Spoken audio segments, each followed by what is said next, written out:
Okay, basically what we're doing right now is I'm feathering in. I had to put a new corner bead in here. And I'm feathering this side, which is the sheetrock. But what I really want you to see is the other side here. Now usually when we're feathering in, we're going to use thin set, but because this tub ends so close to the corner, my bullnose is actually going to end right about here, because this piece down here is too small for me to put a tile piece on there for it to hold. And this has really been a problem area for them. And so what I did here is I when the corner bead was off, I stuck a piece of cement board right here in place of the sheetrock that was there before. For some reason right here, this has been a problem area and water's been getting in there. And so I'm going to fill this in, or I filled it in with cement board so we got something that's a little more durable and it's not going to be a problem with water. But you can see right here I want to use sheetrock joint compound because that's where my tile is going to end, is right in there, and some of this is going to be exposed, and I'd rather use that than thin set. So I'm only coming in a little bit, and then I'm going to feather in here more with some thin set if I need to. So this is basically just the edge for, I'm doing this for the edge of where we're going to actually have some paint. Now I got another spot over here, and we kind of got the same problem. So what I'm doing here is I'm going to feather this in with joint compound too, and my tile is really going to end right about in there. And because of that, we don't want to use thin set. Now when I cut the ceiling out, I thought about that. And you can see I brought the ceiling in farther. So now I can finish this with thin set. And right here will be the line where the tile ends. And so those are some things that you just want to keep into consideration while you're doing this. Our tile is going to stick to this, no problem, but it's obviously more durable to have some sort of a cement to have your tile stick to is what you really want. So right now I'm just doing a first coat. And if you're doing a new tile installation, this already might be done. But if this is an existing tile installation and you ripped out some tile already, you're probably going to run into a problem like this. So you can kind of see how I'm handling it.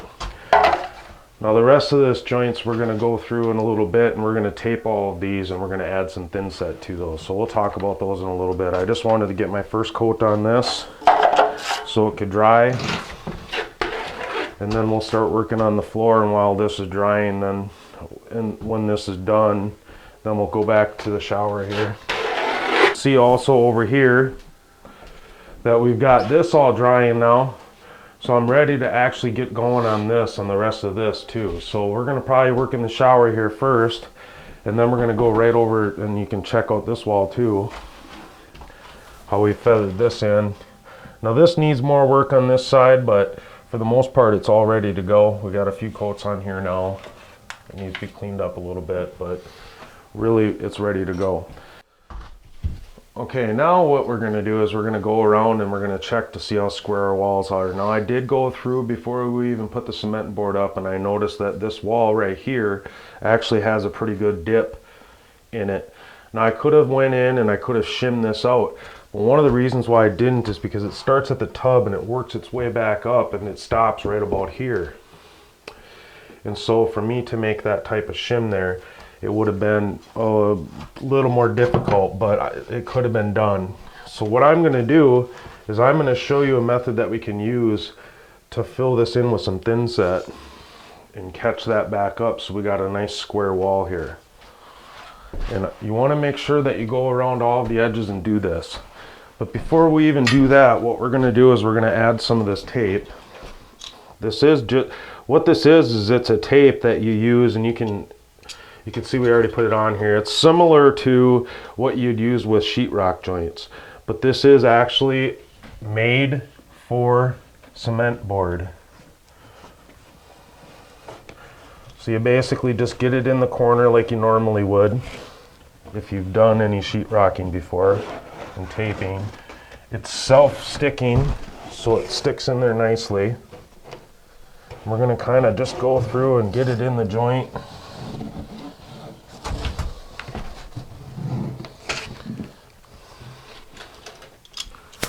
I'm just going to use my utility knife to cut it. You can use a 6-inch taping knife or a 4-inch, whatever you got.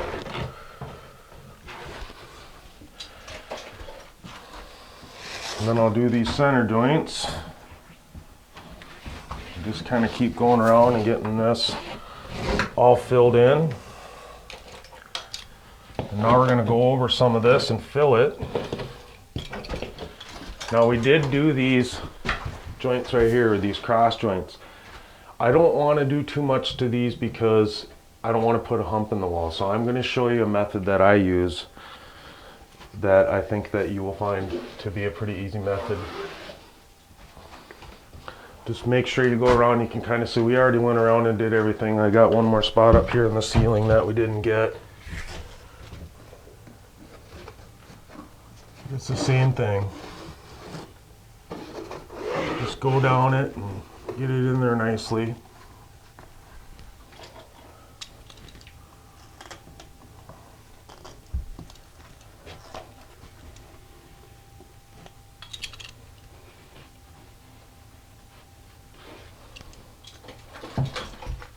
Fill in this big joint.